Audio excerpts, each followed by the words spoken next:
Bueno, buenas noches. En primer lugar, a nombre de la Red de Investigadores de la Transcomplejidad, agradecidos de que nos acompañen en esta nueva actividad. Ya vi por ahí un conjunto de personas que siempre están pendientes. Muchas gracias a cada uno de ustedes. Eh, Tengo el honor de presentar a la doctora que nos acompaña esta noche, María Cristina González, que es profesora de la Universidad de Carabobo, de la sede Aragua, así que tenemos cerquita aquí. Ella es máster en educación, tiene una maestría en docencia e investigación, un doctorado en ciencias sociales y un doctorado en salud pública. Es decir, que es una mujer que tiene una gran experiencia y, por supuesto, tiene un postdoctorado en investigación transcompleja. La última publicación que ella ha hecho y que yo conozco, porque a lo mejor ha hecho otra, pero por lo menos la que yo conozco ha sido bien interesante para nosotros, se llama la tanatología, el camino de regreso al hogar. ¿Verdad? Así para mí que la ayudé, digamos, en esta publicación fue bien interesante esta experiencia y aunque la temática de hoy no tiene nada que ver, de alguna manera todo en nuestra vida como profesionales, como personas, está, vamos a decir, unido, ¿verdad? La conferencia que ella nos va a presentar se llama Enfoques, Métodos y Técnicas de Investigación.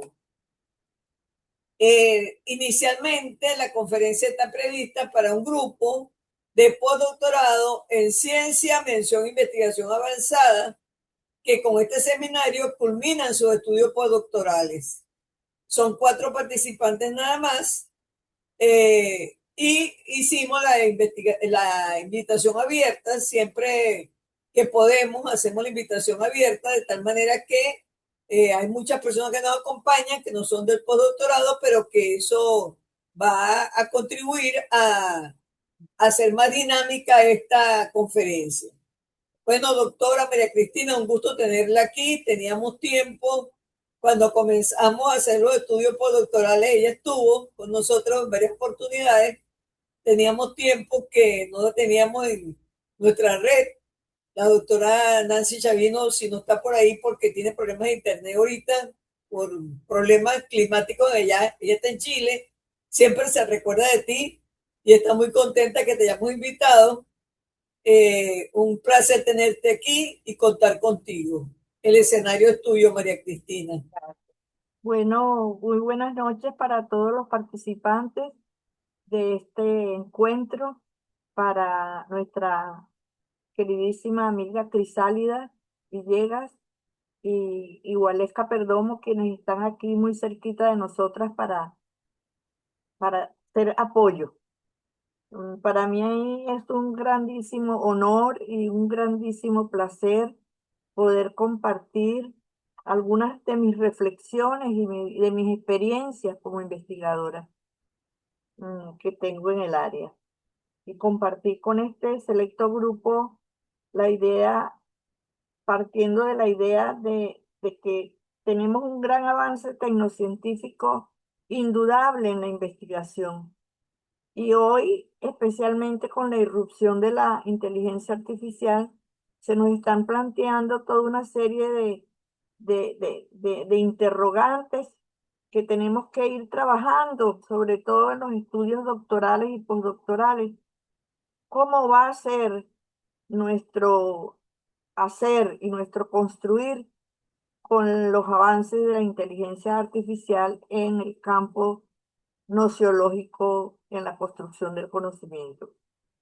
Y nos llenamos de muchas dudas y de muchas incertidumbres porque pensamos que esta irrupción de la IA, si no la sabemos manejar bien y si no la asumimos con un sentido crítico, puede ser realmente el fin de la creatividad de quienes investigamos.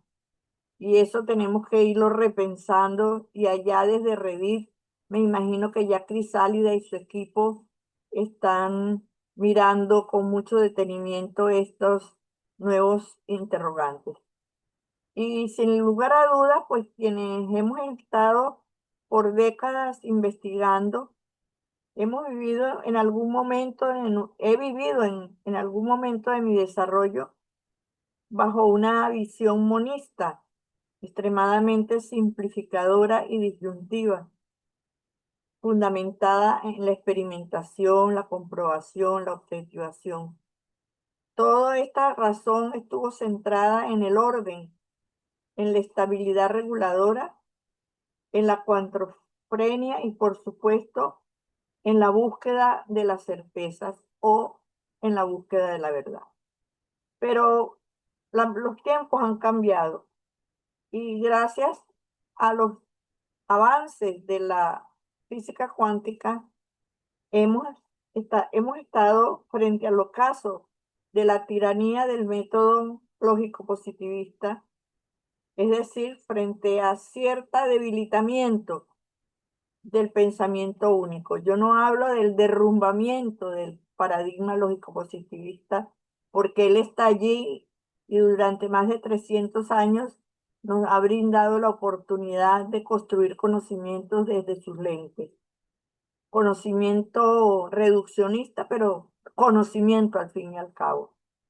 Hoy se está planteando con mucha fuerza la emergencia de una nueva forma de investigar y ha irrumpido la nueva ciencia desde una transmetódica.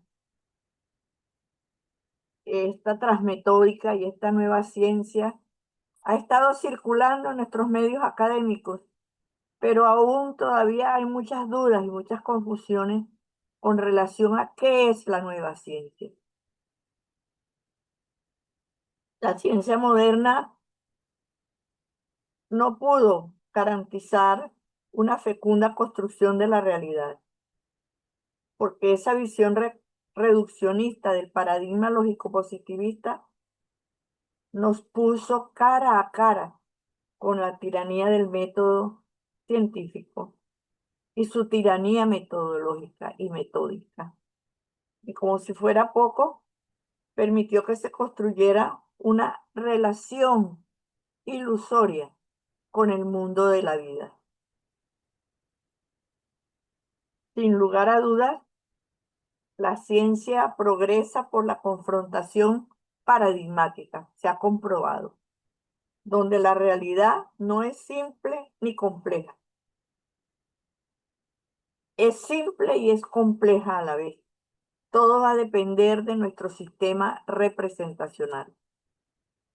Por este motivo, la invitación que yo hoy les hago es a repensar la construcción del conocimiento desde una visión integral e integradora para lograr un mapa cognitivo más hologramático, caóticamente armónico, un giro en los modos de pensar hacia un proceso de integración y de integralidad interparadigmática.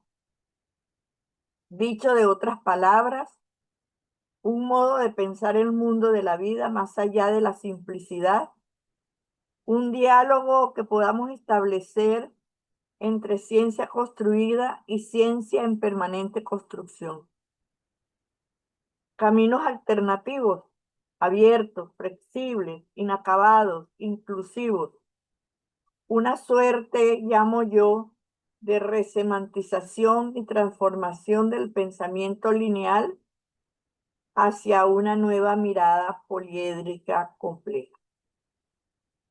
Un pensamiento abductivo que se apropie del círculo hermenéutico gadameriano para ir al encuentro del todo y las partes, y de las partes y el todo, como bien lo llamó Gadamer, el círculo hermenéutico. Otro elemento importante que yo quiero resaltar es el tránsito de la disciplina a la transdisciplina en el proceso de investigación. Esto nos lleva obviamente a una nueva racionalidad, donde la realidad se transverse para ir al encuentro de nuevas aproximaciones, las cuales se interconectan con una nueva semiosis social, porque no vamos a llegar a verdades absolutas. No, no, no, en investigación, en estos momentos, vamos es a llegar a aproximaciones que están en permanente cambio y en permanente movimiento dialéctico. Esto nos va a permitir el encuentro con nuevas textualidades, tanto cualitativas como cuantitativas, es decir, una complementariedad relevante y una dialogicidad recursiva. Esto nos obliga a quienes hacemos investigación a replantearnos una nueva arquitectura en los modos de pensar y nos invita a confrontar el pensamiento único, lineal y a la dictadura de lo disciplinar en la búsqueda de eso que llamamos verdad, que hoy no es verdad, sino aproximaciones. En este sentido, en este marco conceptual, entran en escena la utilización de métodos mixtos, conjugando certezas desde lo cuantitativo con incertidumbres y subjetividades desde lo cualitativo, asegurando a quienes hacemos investigación lograr integración metodológica, complementariedad, flexibilidad y por supuesto rigor científico, porque se ha hablado mucho de que cuando hacemos esta relación interparadigmática no hay rigor científico y eso es completamente falso. Logramos un rigor científico porque vamos más allá de la mirada lineal hacia lo subjetivo construido, hacia eso que el cartesianismo nos negó por más de 500 años. Hoy hemos dado un salto cualitativo para salir de ese cartesianismo y poner a dialogar lo subjetivo con lo construido nociológicamente. Toda una complementariedad necesaria que nos va a permitir integrar, religar, que se nos estuvo vetado a los investigadores, integrar, religar, extender la mirada y los alcances provenientes de diferentes paradigmas. Eso estuvo satanizado. Por años quienes investigamos no podíamos hacer ese trasvase y esa integración paradigmática, porque o estabas posicionado dentro del paradigma lógico-positivista o estabas posicionado en lo cualitativo que no se concebía como un paradigma con rigor metodológico.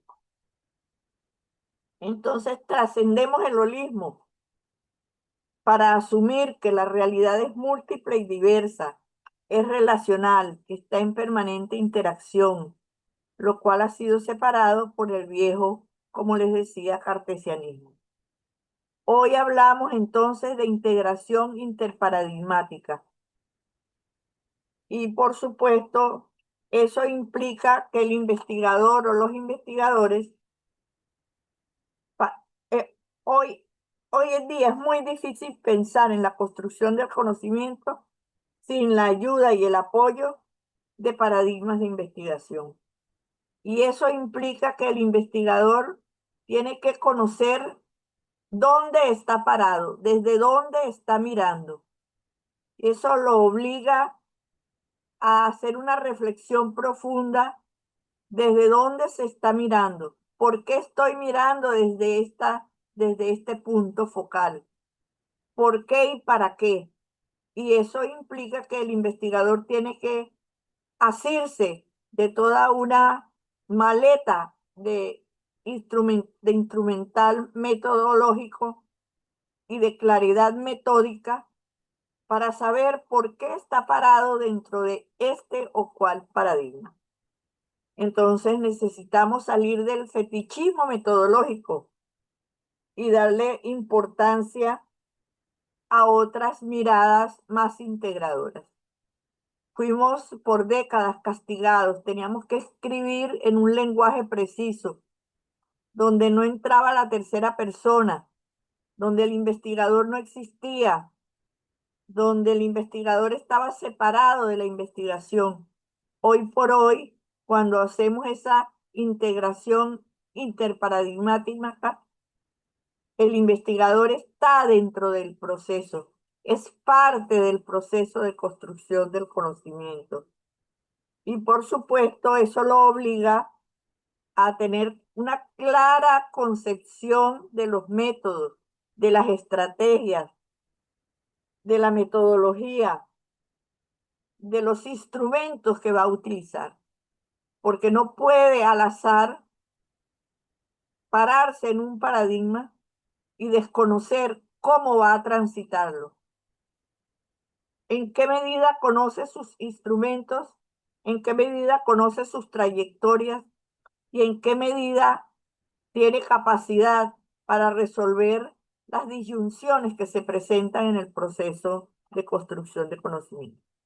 Bien sea que nos posicionemos en el método hipotético deductivo o bien sea que nos posicionemos dentro del paradigma cualitativo, o bien sea que hagamos una integración interparadigmática entre los dos paradigmas, o bien sea que nos posicionemos dentro de un paradigma sociocrítico, dependiendo de la ideología en la cual estamos mirando determinados fenómenos. Entonces, la invitación, por supuesto, es al estudio, pero yo hago mucho hincapié en mis estudiantes doctorales sobre la necesidad de tener claro desde dónde estamos mirando, dónde me posiciono, por qué estoy posicionado en ese paradigma, qué conozco de ese paradigma, qué reflexiones me hacen pensar que debo utilizar X, Y o Z paradigma, hasta dónde quiero llegar. Y eso implica estudio, eso implica trabajo y eso implica sobre todo dejar de lado la investigación en solitario, porque de lo que se está hablando actualmente es de la necesidad de equipos de investigación. Ya la investigación en solitaria tiene que quedar en los anales de la historia, porque un equipo interdisciplinario pensando en un fenómeno social X o Y puede alimentar con mucha fuerza el fenómeno a estudiar. Cuando lo están mirando sociólogos o cuando lo están mirando educadores o cuando lo están mirando epistemólogos o cuando lo están mirando metodólogos. Porque lo que hemos tenido es metodólogos y lo que nos ha faltado es una claridad de método. Entonces, pienso que la invitación es a clarificar el método fundamentalmente para luego entrar en la metodología y todo lo que la metodología nos pide para transitar por ese determinado paradigma.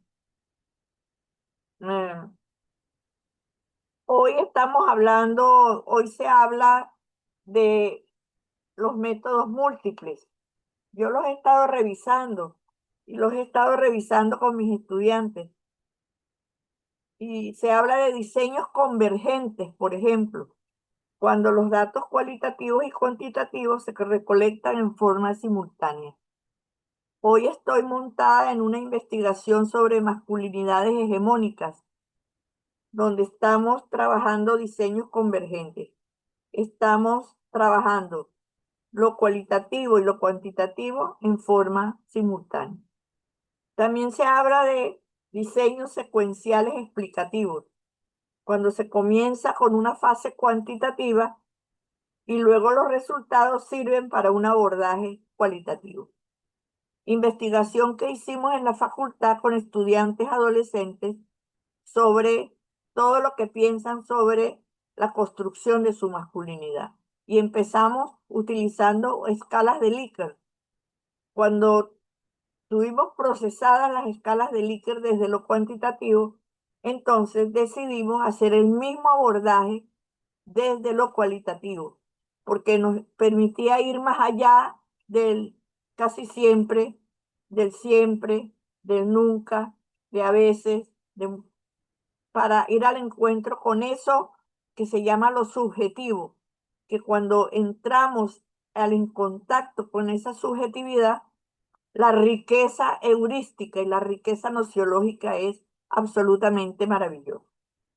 También se habla de los diseños exploratorios secuenciales. Se inicia con una fase cualitativa, luego pasamos a lo cuantitativo, pero se utilizan estos diseños cuando el fenómeno es poco conocido. Y finalmente se habla de diseños incrustados, donde uno de los dos enfoques predomina sobre el otro. Por supuesto que estos métodos múltiples cuentan con una diversidad de técnicas que debe conocer el investigador, que debe manejar el investigador. Implican una riqueza metódica y un conocimiento metodológico que va a depender de los propósitos o de los horizontes posibles que tiene la investigación.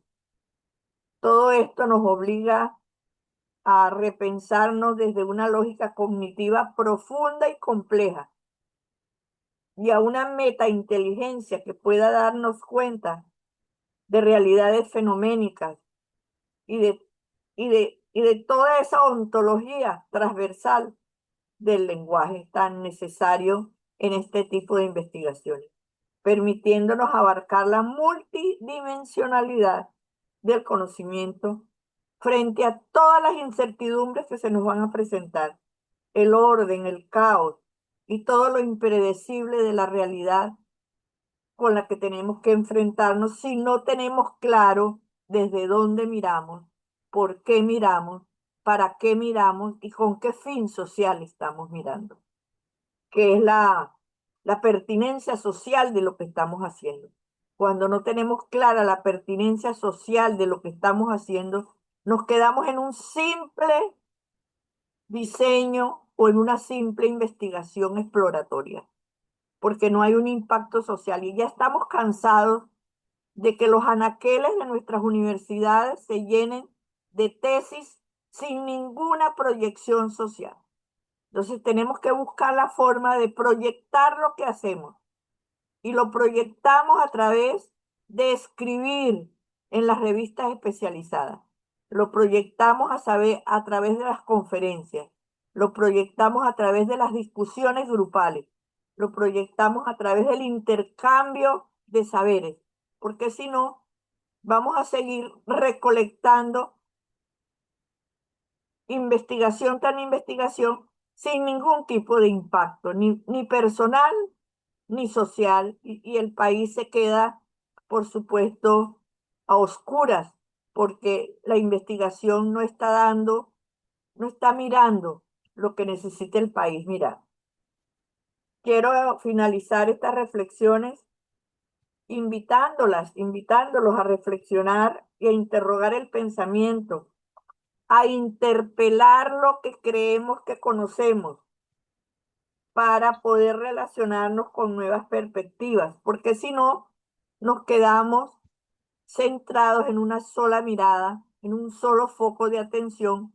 ¿Por qué? Porque no hemos interpelado nuestro pensamiento y creemos que lo que estamos haciendo y lo que hemos hecho es la maravilla del mundo y no necesita ser repensado o resignificado. Entonces hay que resignificar con otros investigadores e investigadoras lo que estamos haciendo, bien sea desde lo cualitativo, desde lo cuantitativo o desde lo sociocrítico. Todo va a depender de desde dónde estoy parada, desde dónde miramos, para intentar relacionarnos con nuevas perspectivas, con nuevos retos y para seguir cuestionando lo que producimos.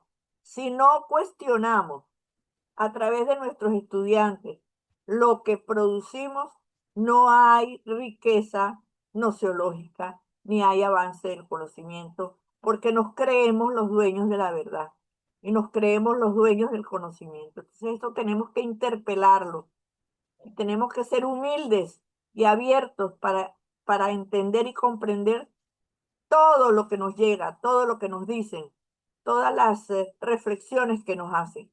Entonces, eso es lo único que nos va a permitir enfrentar ese fantasma que tenemos de la inteligencia artificial, que si no nos ponemos las pilas, vamos a terminar sin poder escribir, sin reflexión, sin pensamiento crítico y sin posibilidad de repensar lo que hacemos en función de lo que el país necesita.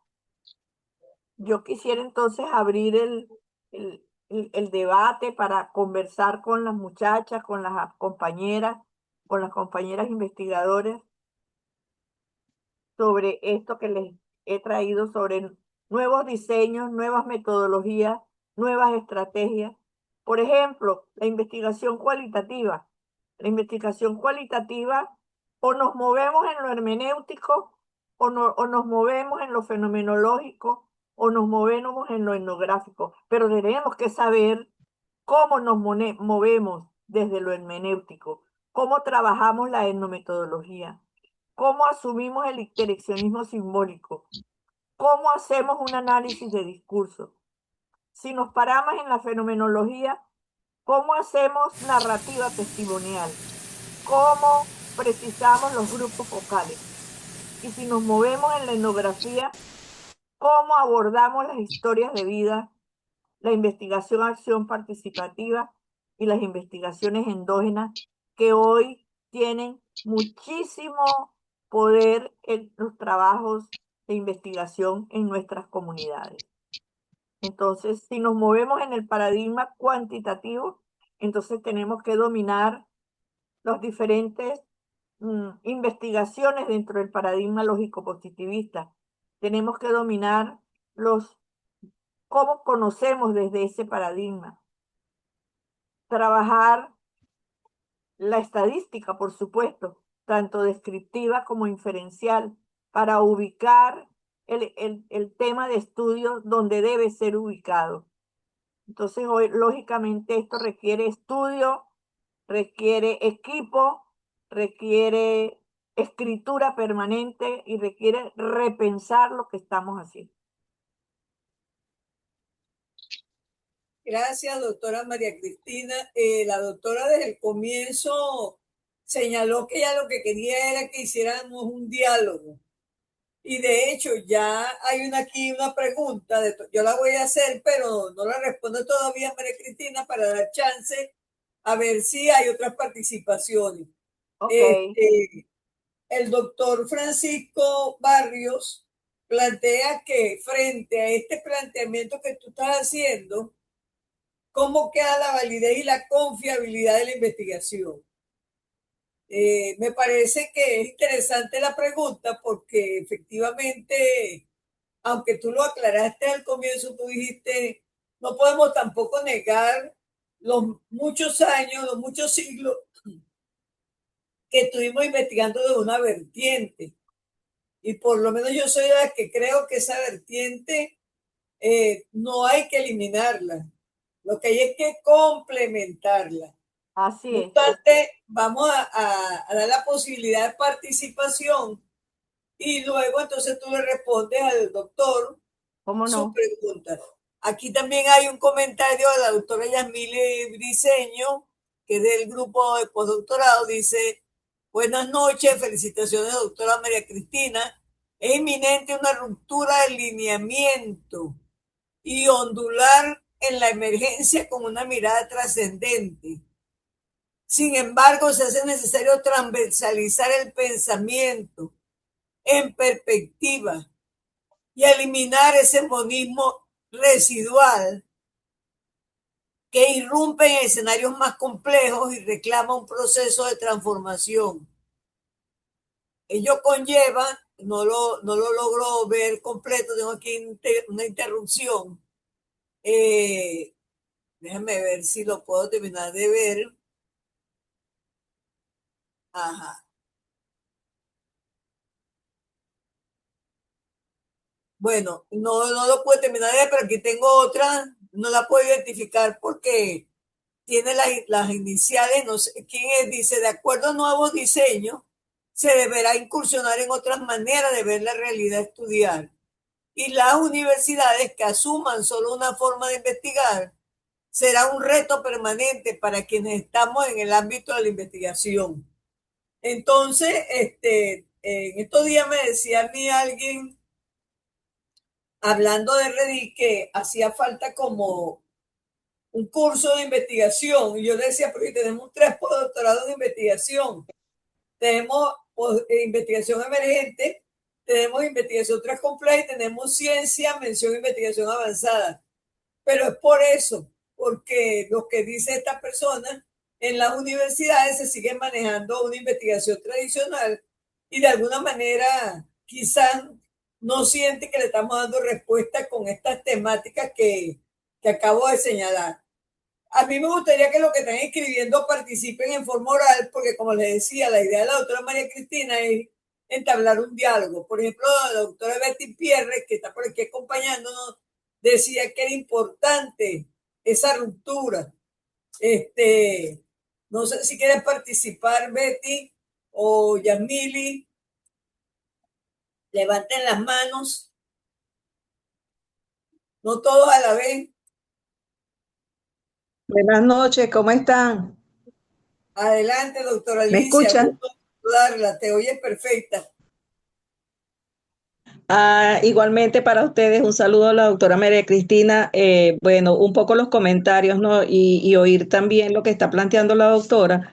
Realmente lo decía ahorita la doctora Crisálida, tenemos también muchas actividades de formación, pero no terminamos en las universidades de abrir un poco más el escenario en relación a lo que es la investigación, porque fíjese de todo esto que está planteando la doctora María Cristina en relación a estos diseños que quizás no son nuevos, sino que lo ha estudiado, incluso lo ha puesto en práctica y nos ha explicado muy bien con ejemplos algunos de esos diseños convergentes, los diseños secuenciales y lo que tiene que ver con el diseño incrustado, que quizás debemos entonces profundizar en las universidades, y ella también lo decía, pues, que debe hacerse en equipos de investigadores, encontrándonos y resignificando lo que hemos investigado, y desde allí, quizás desde estos grupos de investigación, como muy bien tiene ya la experiencia la REDI, entonces avanzar y poder nosotros que estamos también en las universidades, también aportar para que esto suceda, porque lamentablemente la mayoría de nuestras universidades, la experiencia que tenemos es que incluso exigen una sola manera de abordar la realidad con alguno de los 3 paradigmas y no se asumen otros métodos de investigación. Realmente es muy interesante los aportes que está haciendo la doctora María Cristina. Saludos, buenas noches. Buenas Gracias, noches. doctora Alicia. Gracias, No sé si doctora quieres Alicia. conversar. Ajá, no sé si quieres conversarle.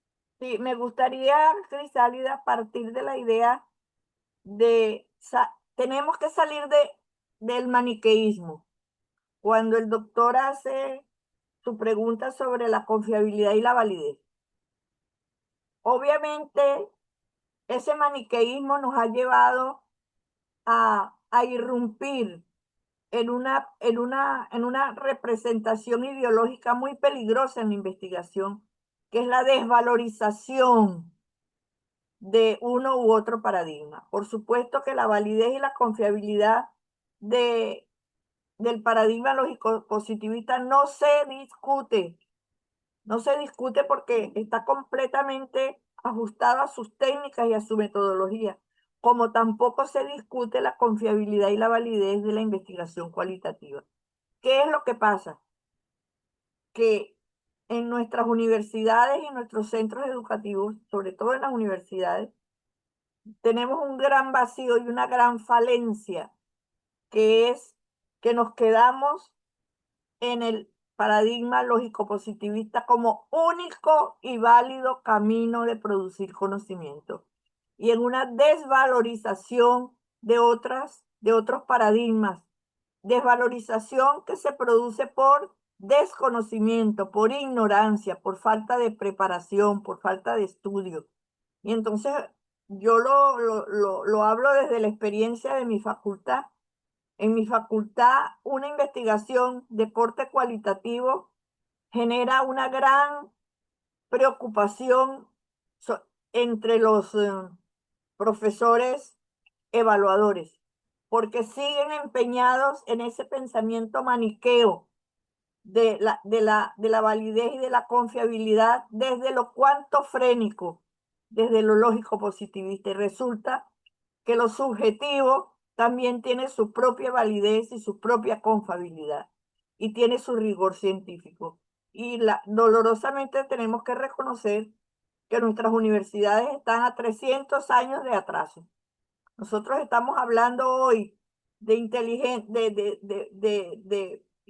programas de inteligencia artificial para la investigación, cuando tenemos investigadores que todavía no pueden utilizar las tecnologías más sencillas para producir conocimiento.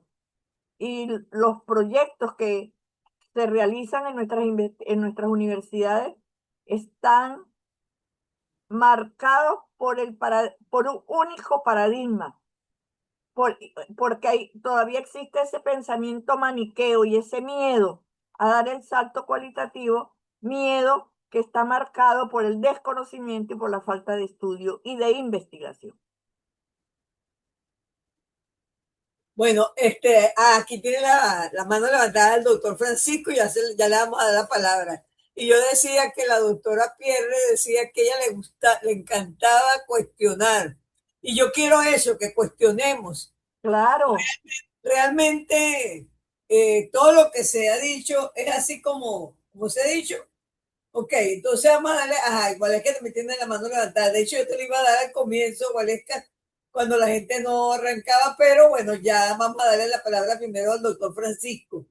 Adelante, doctor Francisco.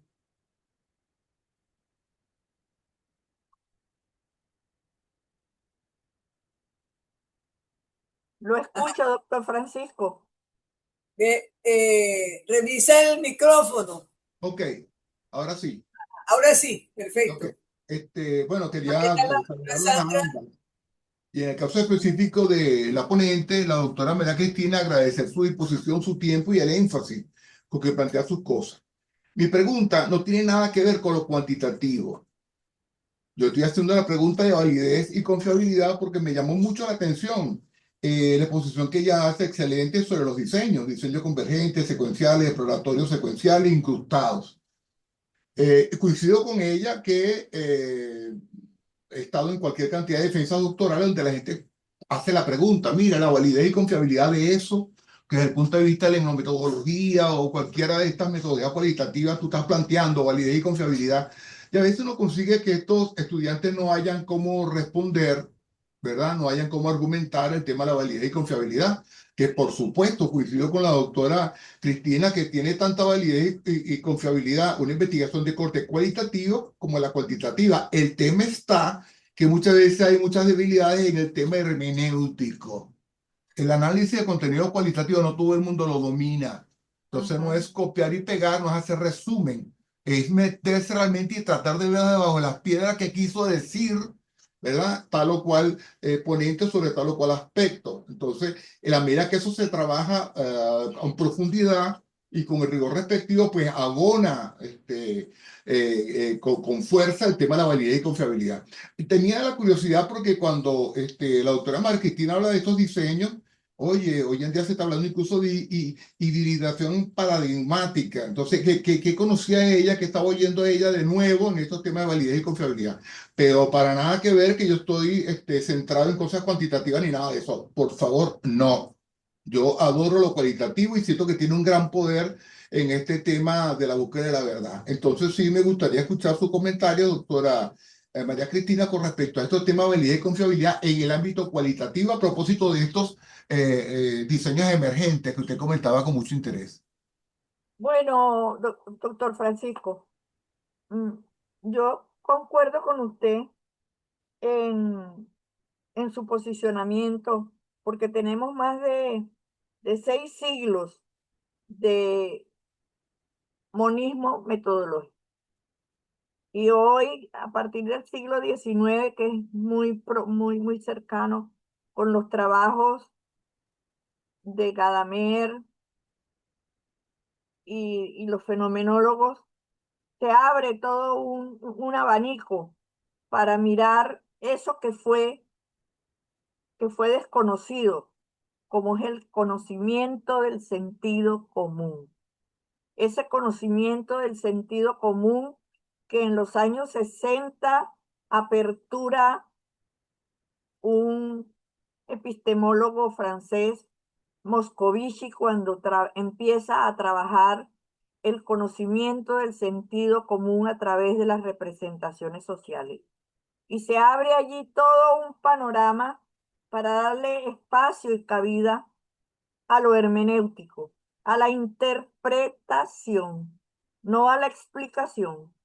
Y esa interpretación tiene tanta validez y confiabilidad como el paradigma lógico positivista. Y por supuesto se basa en algunas técnicas que podemos hacer, que es la triangulación de, de, de la que habla Denzin, la triangulación de los discursos para buscarle validez y confiabilidad. Y otro elemento importante es cómo nosotros, desde la mirada cualitativa, extraemos los puntos nodales de representación. Eso abstracto, eso subjetivo, ¿cómo lo abstraemos? Y por supuesto usted tiene mucha razón cuando dice que eso hay que estudiarlo, hay que leerlo y hay que investigarlo, hay que trabajarlo, más que otra cosa, trabajarlo. Yo tengo más de 20 años trabajando investigación cualitativa. Y usted no se imagina la cantidad de tropiezos con los que yo he tenido que enfrentarme, sobre todo para probar validez y confiabilidad. Y allí entra un elemento importante que es la ética del profesional que se posiciona en el paradigma cualitativo, la utilización de la triangulación y por supuesto el cómo punzar esos subjetivos construidos. Y eso es un arte. Eso es un arte que se va desarrollando en el hacer investigación cualitativa, porque no todo el mundo puede hacer un análisis de discurso y extraer de ese análisis de discurso lo subjetivo construido allí, inmerso en el discurso. Entonces eso implica toda una semiosis social que nos conduce a repensar la palabra, a meternos dentro del discurso y a abstraer de ese discurso eso simbólico construido, que no es tan fácil, pero que tampoco es tan difícil, y que todo va a depender de la experiencia, del trabajo de investigación que tú hagas y de los ejercicios que tú vayas haciendo permanentemente. Y Yo al que la IA no principio, ayuda, la IA no ayuda en ese sentido. La por IA no ayuda supuesto, en ese sentido. la IA no te lleva a esos subjetivos. La IA es lineal.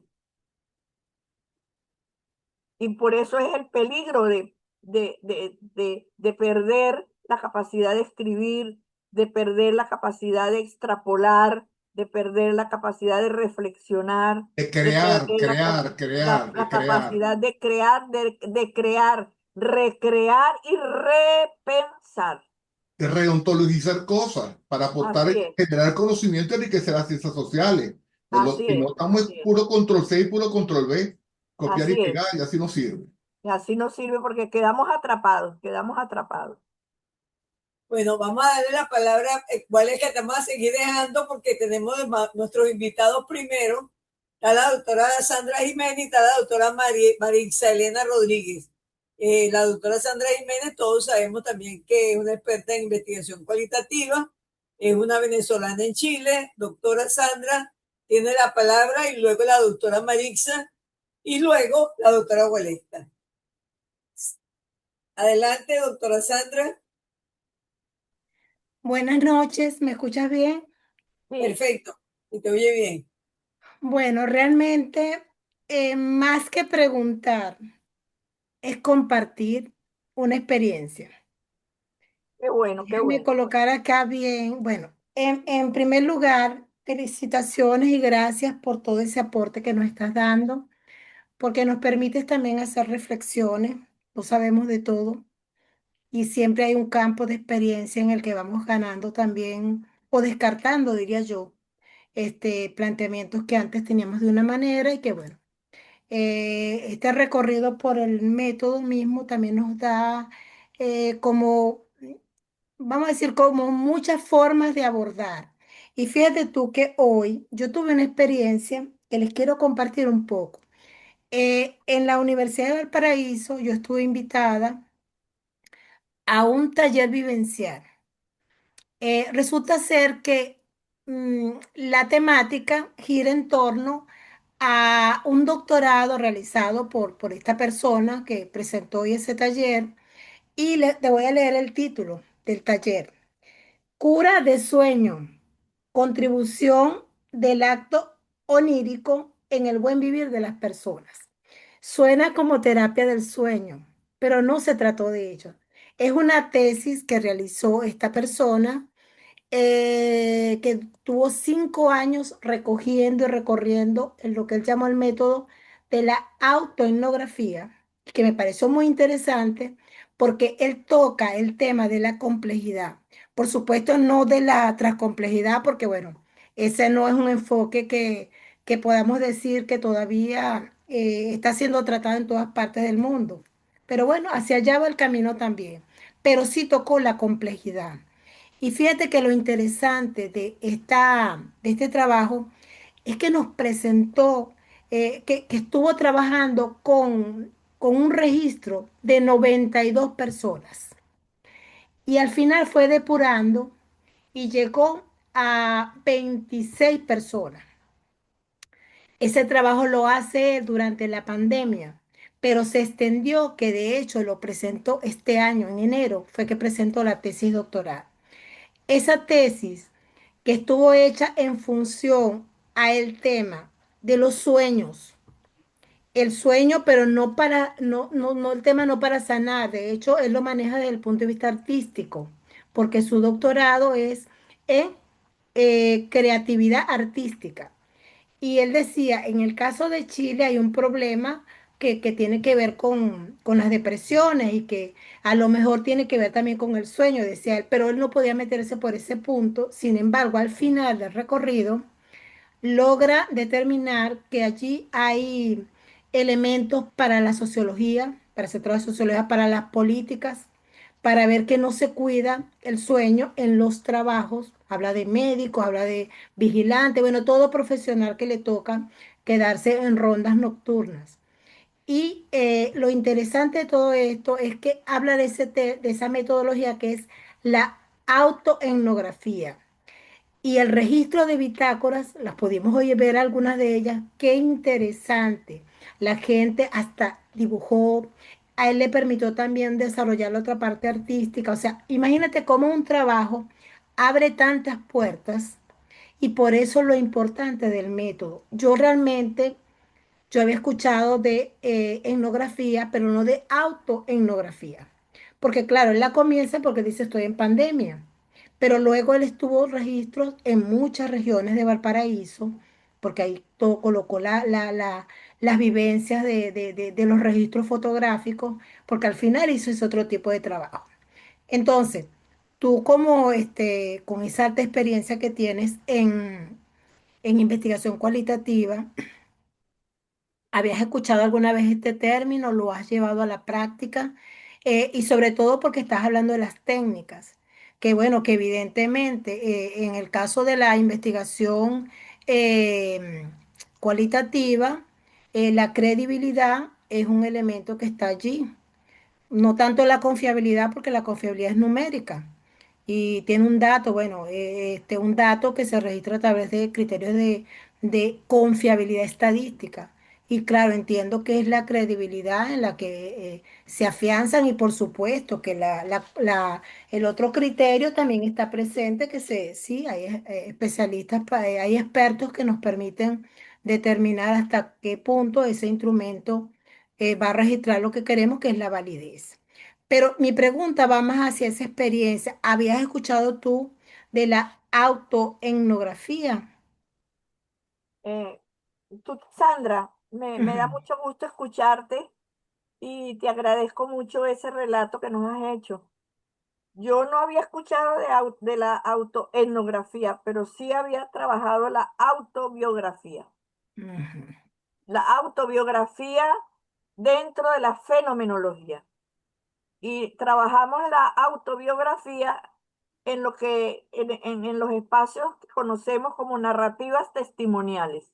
En las narrativas testimoniales entra la autobiografía. La autoetnografía me parece interesante y me encantaría que la doctora Crisálida te diera mi correo para que me enviaras el trabajo y mirar esos caminos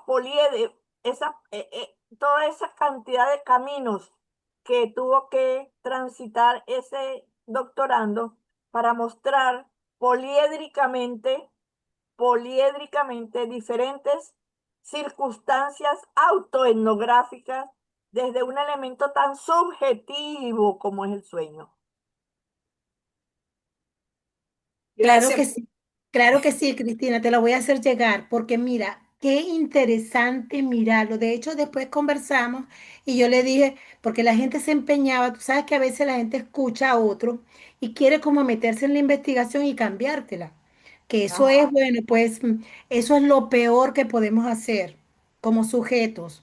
Seamos evaluadores, seamos, sobre todo, como evaluadores, que yo le cambie el trabajo a otro y le quiero imponer, ¿por qué no hiciste mejor esto? O sea, eso es una falta de todo tipo, de todo, vamos a decir, toda invasión que no es realmente la postura que alguien debe tener como evaluador.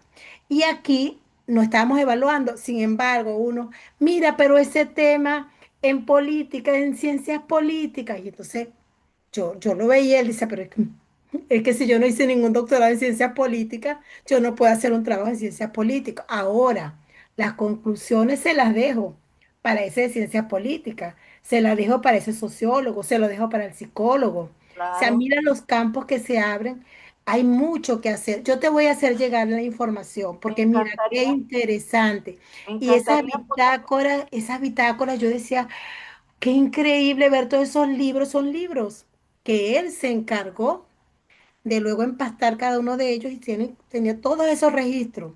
Ahí hay historias, hay sueños, hay imágenes.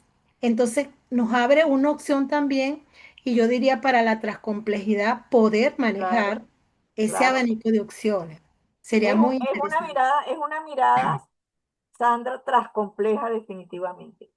De Bueno, un yo le tema, decía a él eso, yo le decía eso, yo una decía, no mirada sé, tras disculpe. compleja Ujú. desde la subjetividad. Exacto, yo le decía a él, mira, eso es complejo. Y él me decía, ¿qué es eso? Pero después te voy a contar. Pero yo lo miraba así porque se abre ese método y mira todas las opciones que le dio. Claro, que fue maravilloso. Y precisamente lo que conversábamos con el doctor que te antecedió, Francisco. es el repensar, es el inventarnos también, el reinventarnos, porque lo otro es tenerle miedo a reinventarnos, porque ese es el miedo que tenemos de que el otro que está afuera no crea, desvalorice, eh, descalabre lo que tú estás reinventando.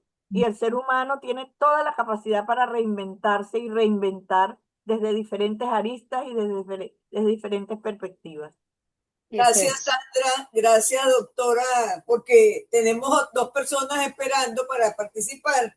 Y hay una pregunta que me pareció interesante de Aida Oropesa, parte del postdoctorado, que ella dice, ¿cómo articular desde su visión el rigor positivista clásico con la capacidad heurística de la inteligencia artificial y la urgencia de saldar deudas sociales e históricas que han venido quedando relegadas?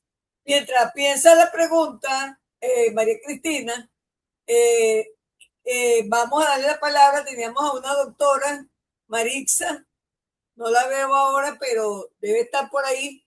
Si no le damos la palabra a Gualesca, Marixa, ¿estás por ahí?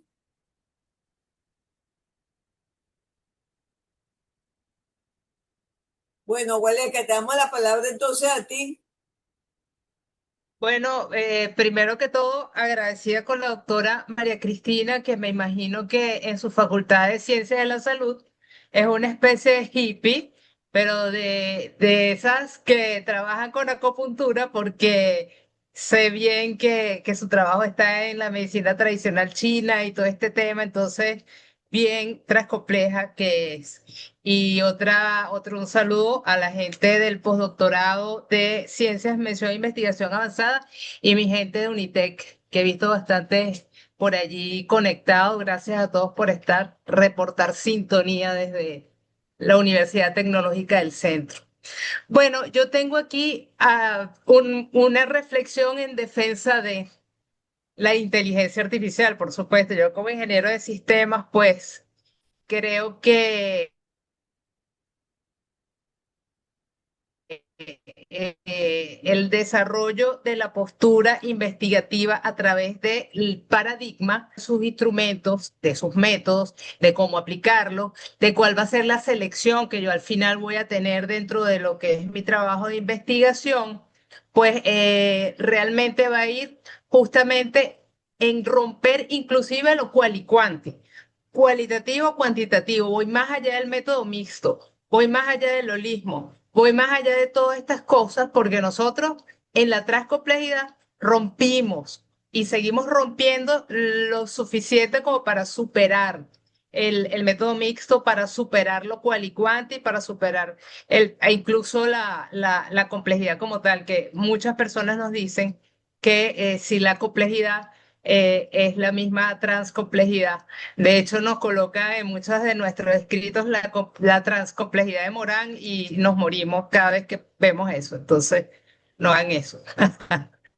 La cuestión es, si yo, o la pregunta es, si yo no considero que una forma de conflicto, es decir, de maniqueísmo, es negar la técnica. La técnica como forma de desarrollo humano, la técnica como forma de sobrevivencia, de conocer y transitar lo artificial. La inteligencia artificial lo que te va a llevar es a trascender tus capacidades humanas teniendo una postura totalmente transcompleja en esto, es que realmente voy a trascender a través de la técnica, voy a exponenciar mis capacidades, mi mente, mi memoria, mi posibilidad de creación, es decir, nos volvemos un poco demiurgos de todo esto. Entonces, la pregunta es si negar la IA no es una forma de maniqueísmo dentro de la investigación avanzada. Bueno, Bueno, Valesca, mm, tiene dos preguntas con la inteligencia artificial, María ajá, Cristina. La de yo, Gualesca y la que te había leído antes. ok, yo no me asumo dentro de ese maniqueísmo con relación a la investigación artificial. Pienso que está allí, llegó para quedarse, llegó para trascender, llegó para abrirnos nuevos campos, pero tenemos que estar ojo visor y alerta de quién está detrás de la investigación de la IA, quién planifica la IA en investigación y para qué. Tenemos que estar en alerta, pero no en un maniqueísmo porque el maniqueísmo nos cierra la posibilidad de encontrar las luces, las positividades que pueda tener X o Y planteamiento. Siempre he sido muy crítica de esos maniqueísmos furibundos que nos cierran las posibilidades y nos dejan de nuevo en la oscuridad. Yo la IA la tengo ahí, la estoy mirando y estoy esperando ver qué otras cosas me aporta, qué otras cosas me me da como investigadora para trascender el holismo y trascender lo quali y lo quanti, porque creo que es un desafío. Esa trascendencia es un gran desafío que todavía no lo tenemos en la mesa, pero que estamos trabajando, pensándolo, repensándolo y soñándolo, a ver si podemos hacer ese salto cualitativo. Gracias, María Cristina. Sigue pensando la pregunta, ¿verdad? ¿Cómo articular el rigor científico del positivismo con la inteligencia artificial y con deudas sociales e históricas que han ido quedando relegadas? Vamos a darle la palabra, por aquí ya creo que apareció Marixa. Yo le dije que estuviera pendiente si todavía quería participar. Y también está Adriana Rivero. Marixa, ¿está dispuesta? Yo vi que dice aquí que se volvió a incorporar. Bueno, Adriana, tienes la palabra.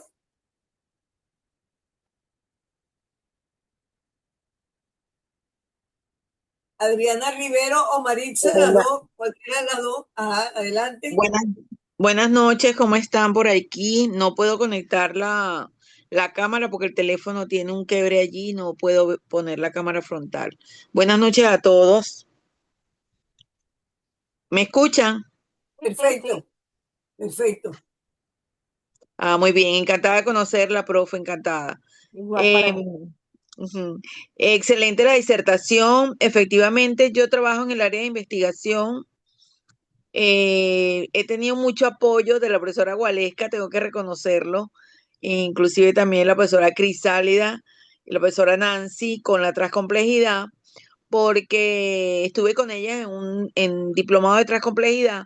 Pero adicional a eso, la Unitec, porque trabajo en la Unitec en el área de pregrado y he apoyado también en posgrado, porque fue como docente de posgrado en investigación de la Unitec. Pero ahorita en la universidad estamos con este enfoque de la transcomplejidad. Y para mí ha sido una experiencia bastante gratificante porque, como decía Waleska, no es saltar, o sea, no es trabajar solamente en un enfoque mixto con lo cuántico y con lo cualitativo, no, es ir más allá, es ver la realidad objeto de estudio desde un enfoque holístico, desde la parte epistemológica, ontológica, filosófica, estudiar el ser, el sentir de las personas que están sumergidas en esa problemática. Entonces, es, es, es un engranaje muy amplio. Y realmente cuando la gente dice la transcomplejidad es igual a la complejidad, pues no, obviamente no, porque esto va mucho más allá, donde no solamente se trabajan con instrumentos cualitativos y cuantitativos, sino también que se trabaja con la parte filosófica, donde hay que trabajar con el método integrador transcomplejo, y bueno, es una cantidad de información que hay que manejar y estar bien, bien documentado en todo para poder guiar a los estudiantes. En mi caso particularmente, en pregrado, tengo dos grupos de estudiantes que defienden ahorita trabajo de grado en Caracas, ahorita en julio, con el enfoque transcomplejo, los dos trabajos. Y ha sido un trabajo bastante arduo tanto para ellas como para mí. Y actualmente tengo dos solicitudes de dos estudiantes de posgrado, que Gualesca debe saber quiénes son, que están, profe, que quiero que sea la tutora de nosotras, que también es otra compleja. Y bueno, ahí estamos en ese proceso, pero de verdad que es muy gratificante, me sumerjo cada vez más en esta área y me gusta muchísimo. Gracias, Adriana. Bueno, Gracias. ahí viene a mano lo que dice siempre la doctora Chavino. Y digo yo siempre también, no hay una única vía de la transcomplejidad.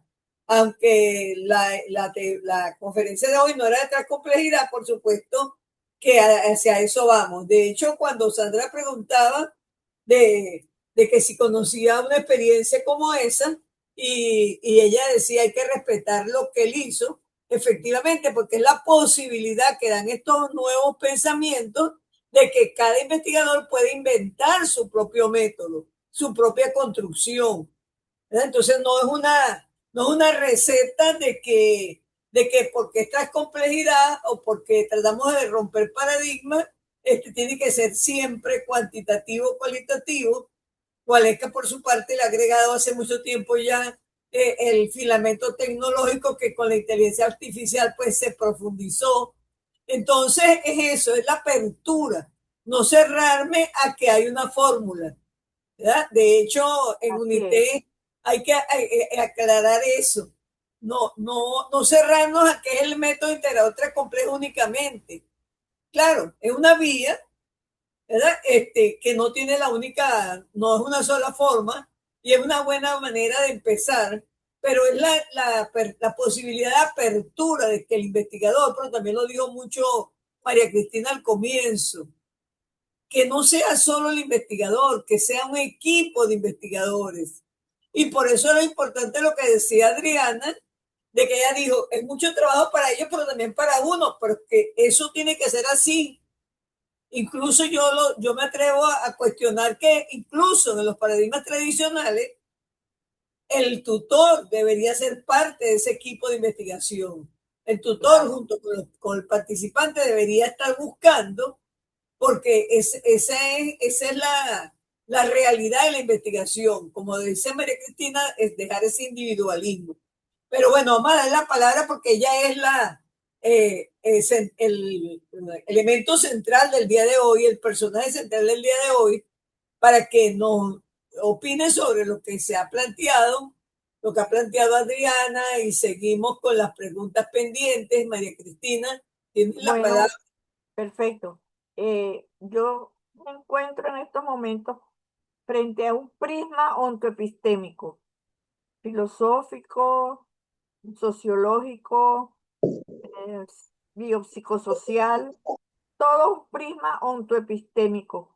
Pero la reflexión que yo hago es que mientras nuestros diseños curriculares estén centrados en la disciplina, hacer la trascendencia hacia ese prisma ontoepistémico es una batalla que tenemos que dar con mucha fuerza y con mucha consistencia, porque no hemos trascendido la disciplina.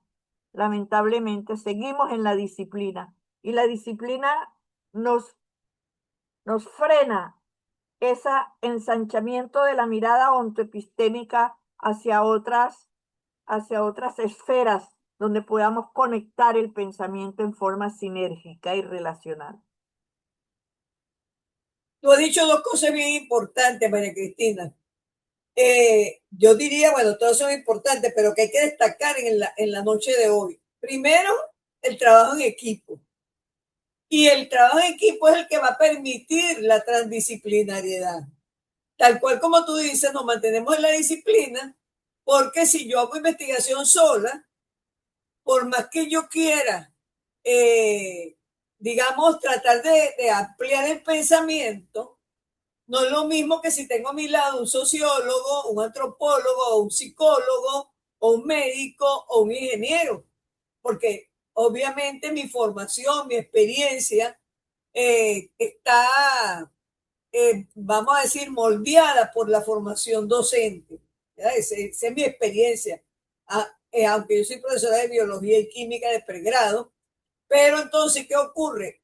Un aspecto fundamental para poder trascender hacia la transdisciplinariedad es el trabajo en equipo. Eso es Así es. fundamental. Tú dijiste eso y es bien importante, ¿verdad? El trabajo en equipo conlleva a la transdisciplinariedad.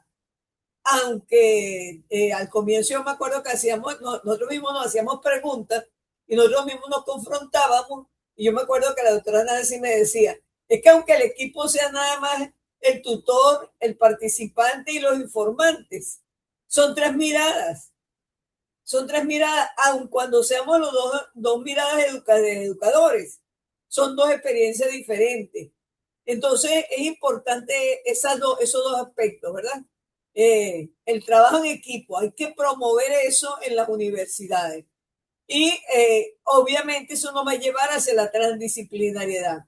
Estos días yo leía un artículo no, una tesis, y ella hablaba de casi todas las disciplinas. Ella estaba tratando de explicar algunas disciplinas que tenían que ver con empresa de economía social, y las que ella nombraba, casi todas son interdisciplinarias. O sea, en eso se ha avanzado. Pero realmente, como tú dices, no hemos llegado a la transdisciplinariedad. Bueno, vamos a dar otra participación. No sé si Betty quieres participar. Marixa, no sé si está presente. Y acuérdate, María Cristina, que tienes una pregunta pendiente. Sí, la tengo por aquí. Ok. ¿Cuál es el Entonces, riesgo del positivismo clásico y la inteligencia artificial para saldar las deudas sociohistóricas que tenemos en nuestros países? Bueno, respondiendo un poco a esta pregunta que me fascina y me encanta, porque esos saldos, esas deudas sociohistóricas de nuestros países, no las vamos a resolver con con la IA, por supuesto, porque aquí la discusión va más allá de la IA y va más allá del positivismo clásico. Es una discusión ideológica, política, que tiene que ver con el poder. ¿Quiénes tienen en sus manos el poder para mm, cambiar, para modificar esas relaciones de poder de las que no hemos podido salir y que nos han dejado unas deudas sociales, sociohistóricas muy profundas, sobre todo en América Latina y y en los países africanos, en los países del Medio Oriente? Entonces aquí la discusión traspasa esta reflexión del positivismo clásico y nos sitúa en una discusión epistemológica, política, ontoepistémica sobre el manejo del poder. ¿quién quiere? Porque también la discusión se puede dar en que también los participantes pueden apoyar a las preguntas que se hacen. Recuerden que hablamos de cuestionar. No todo lo que la doctora diga lo aceptamos, ¿verdad? Alguien Así es. le puede cuestionar, le puede complementar a la respuesta. Me pueden confrontar y a mí me encanta la confrontación porque es la única vía para avanzar. Claro, y por eso era que yo le preguntaba a Betty si quería participar, porque efectivamente es así. Es importante la confrontación para poder avanzar en este pensamiento. Entonces, no hay manos levantadas. ¿Dónde están los participantes del postdoctorado en ciencia? Aida hizo una pregunta interesante, Yamili participó en forma oral, pero faltan por ahí dos participantes. Recuerden que yo siempre digo, bueno, si no participan, yo los nombro, ¿verdad? Aquí está Humber, que tú lo debes conocer, por cierto, María Cristina, el doctor Humber. Lo he Este, visto, tu cara me es él, familiar. él está en la Victoria ejerciendo como médico, se la pasa estudiando. Ya él es participante de este postdoctorado, ya está terminando, pero ya está inventando otro. Y me Tiene un encanta, doctorado y está haciendo otro. Crisálida, y me encanta, perdón que te interrumpa, que Humber esté en el campo de las ciencias de la salud, porque es el campo más cerrado y más obtuso que hay para abrirse hacia nuevas posibilidades.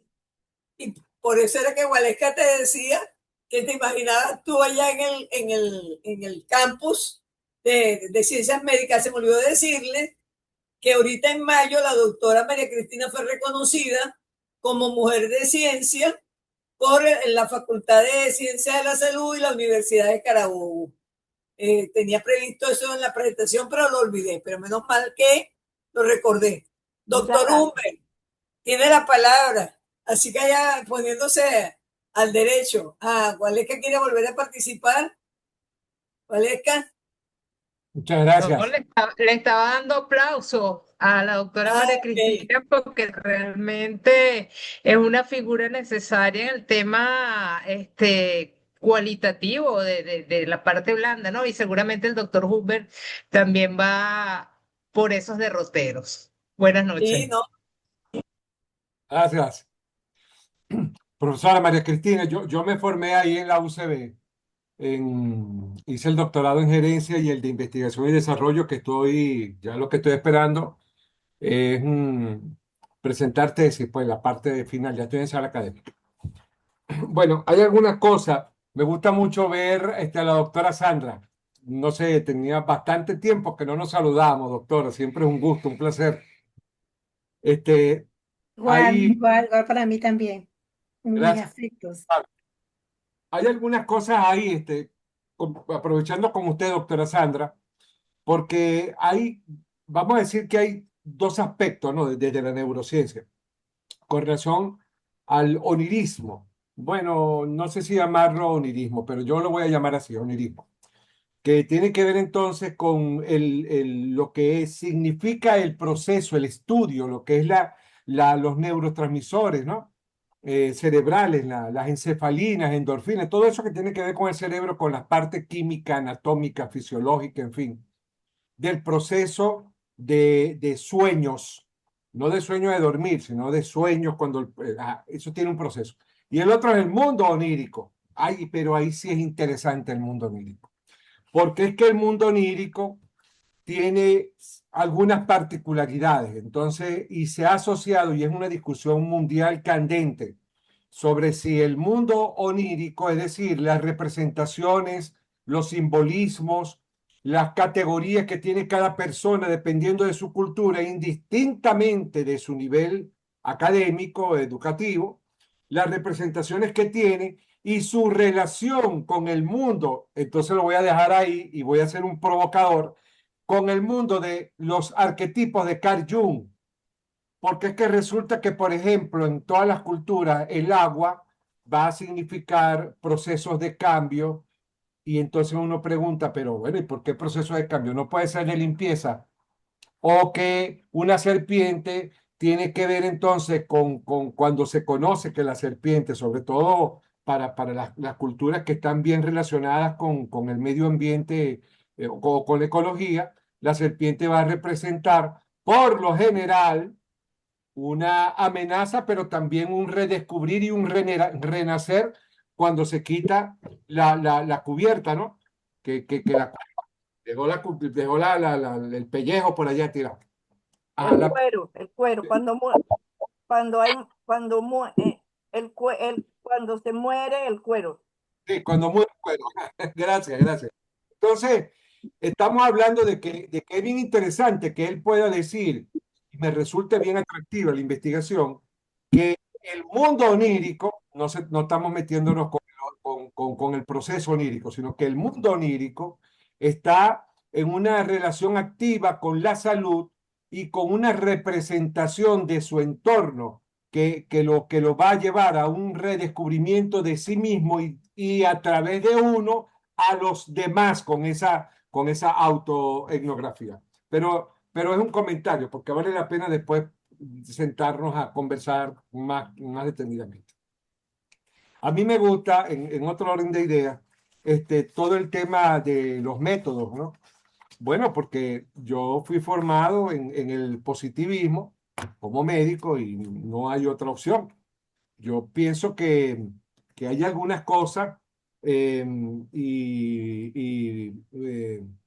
yo no sé quién era que hacía, si era Aida, no sé, que hacía la pregunta de cuál era la relación entre la inteligencia artificial, el positivismo y la deuda histórica.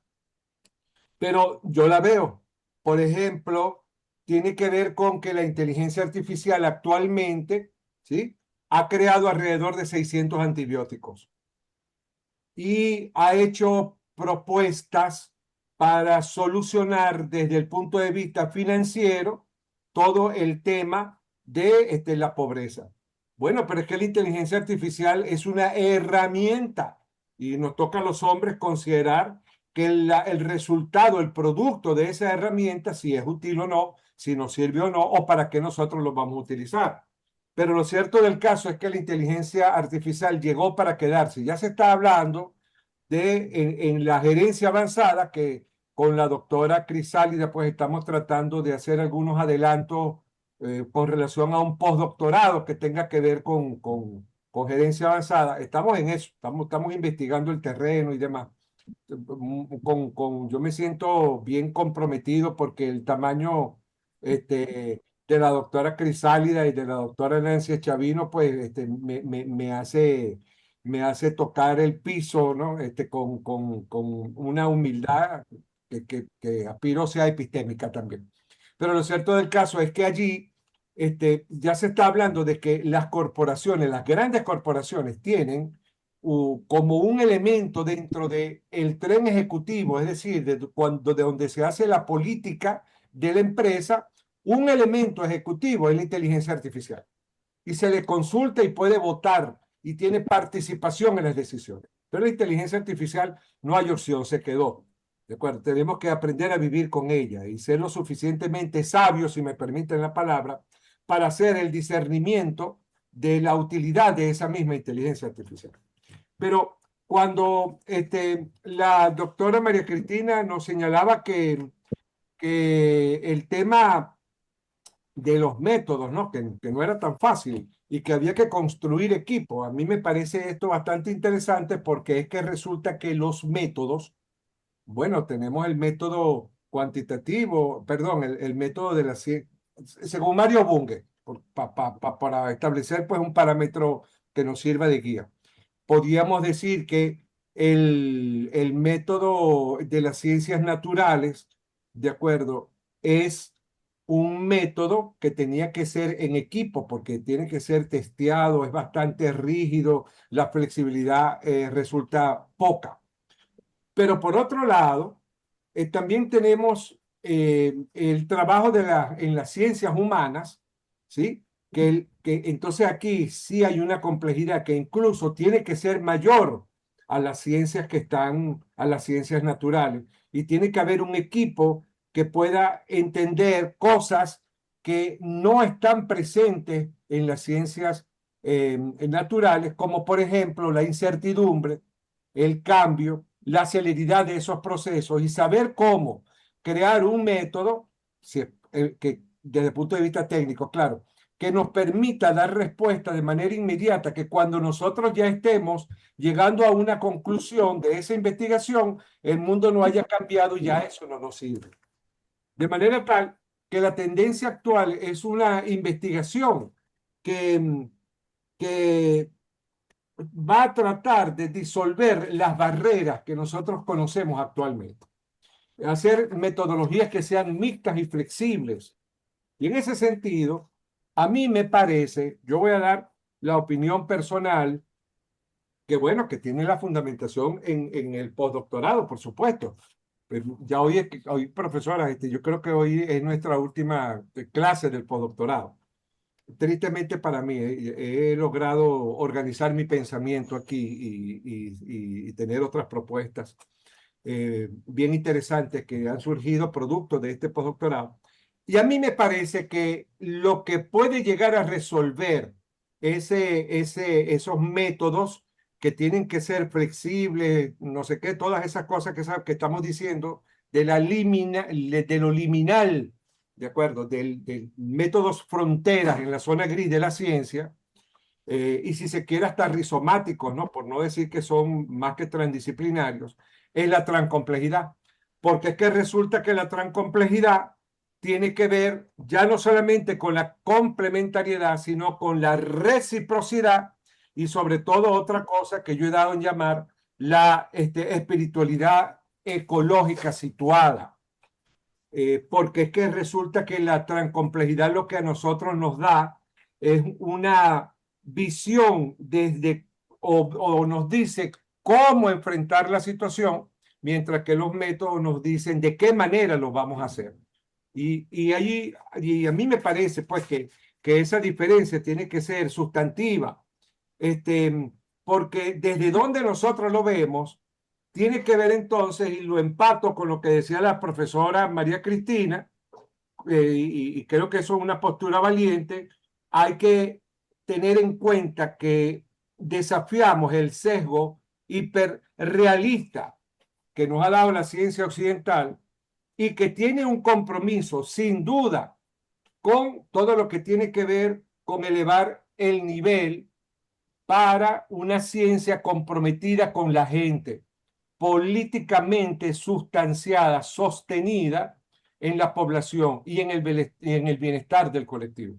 Bueno, lo dejo ahí porque si no me pego, porque me gustaría también hablar de otras cosas sobre lo que digo que es espiritualidad ecológica situada, que aspiro, mi querida profesora Cristina, convertirlo en un artículo para ser entregado justamente como un requisito de esta clase para el postdoctorado en ciencias, mención investigación avanzada. Gracias. Bueno, Bueno, Gracias, me gracias, complace Humbert. mucho, me Después te complace vamos mucho. a dar una conferencia para ti solo, porque en verdad que Humbert dice que tiene muchas cosas que decir y que escribir. Y ha escrito bastante en este postdoctorado. Bueno, doctora María Cristina, yo creo Quería un poco para cerrar.